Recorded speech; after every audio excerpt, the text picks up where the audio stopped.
My name is Dr. Linda Fagans. I'm an assistant professor of medicine at the University of Texas Southwestern Medical Center in Dallas and a staff gastroenterologist at the Dallas VA Medical Center.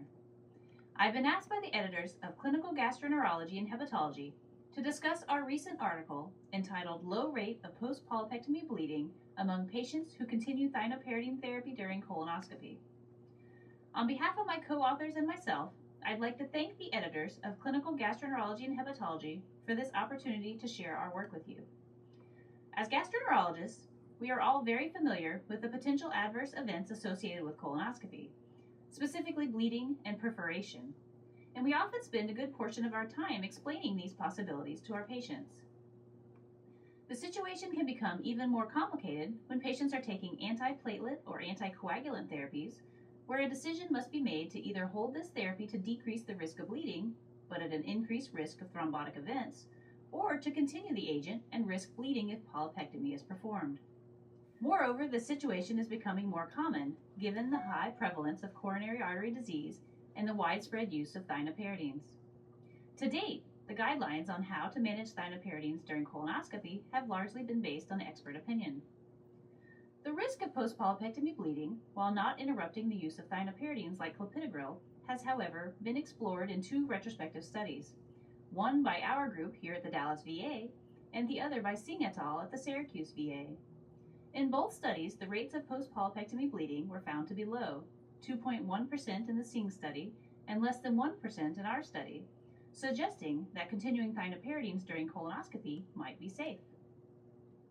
In this present study, we present the first prospective data evaluating the rate of post-polypectomy bleeding in patients who continue thienopyridines during colonoscopic polypectomy. We performed this study between December 2009 and March 2012 at the VA North Texas Medical Center. Patients on uninterrupted thienopyridines comprised the study group, and patients not on these agents were the control group. Patients on warfarin or heparin were excluded. Patients were also excluded from the study if they did not undergo polypectomy. Our primary outcome was delayed post-polypectomy bleeding within 30 days of polypectomy. After colonoscopy, we called the patients at 7 days and 30 days to assess for delayed post-polypectomy bleeding. We enrolled over 200 patients in each study group, with over 800 polyps removed per group. Of the over 500 patients enrolled, there was an overall 96% success rate of study completion. If we look at the characteristics between the two study groups, you'll not be surprised to learn for the patients who are being treated with a thienopyridine, they were often older, male, and aspirin users, and had significantly more comorbid disease. While these differences in baseline characteristics between the groups is a limitation of the study, these differences would, if anything, increase the risk of bleeding in the thienopyridine users as compared to the control group. Now again, our primary outcome was the rate of delayed post-polypectomy bleeding, and we also looked at the rates of immediate bleeding. For delayed post-polypectomy bleeding, we divided this into important bleeding and unimportant bleeding. Important bleeding was rectal bleeding that resulted in repeat colonoscopy, hospitalization, drop of hemoglobin by 2 grams per deciliter, or a blood transfusion. Immediate bleeding was bleeding that occurred after polypectomy, but before completion of the colonoscopy, and was deemed to require endoscopic treatment. Immediate post-polypectomy bleeding occurred in 7% on uninterrupted thienopyridines as compared to nearly 5% in the control group, and this was not statistically different. Important delayed post-polypectomy bleeding occurred in 5 patients, or 2.4% in the thienopyridine group who completed follow-up, and none of the patients in the control group. Important delayed post-polypectomy bleeding occurred in 5 patients, or 2.4% in the thienopyridine group, and none of the patients in the control group. This was a significant difference. All of the patients who had bleeding in the thienopyridine group were also taking concomitant daily aspirin. Also, the polyps were removed with a hot snare, were larger in size, ranging from 8 to 20 millimeters in size, and on analysis we found the polyps greater than a centimeter to have a higher risk of bleeding as compared to those that were less than a centimeter. Interestingly, 4 of these 5 polyps had been treated prophylactically with hemoclipping at the time of the original colonoscopy. On univariate analysis, several factors were associated with an increased risk of post-polypectomy bleed and included the use of hot snare, diabetes, coronary artery disease, chronic kidney disease, and hemoclipping.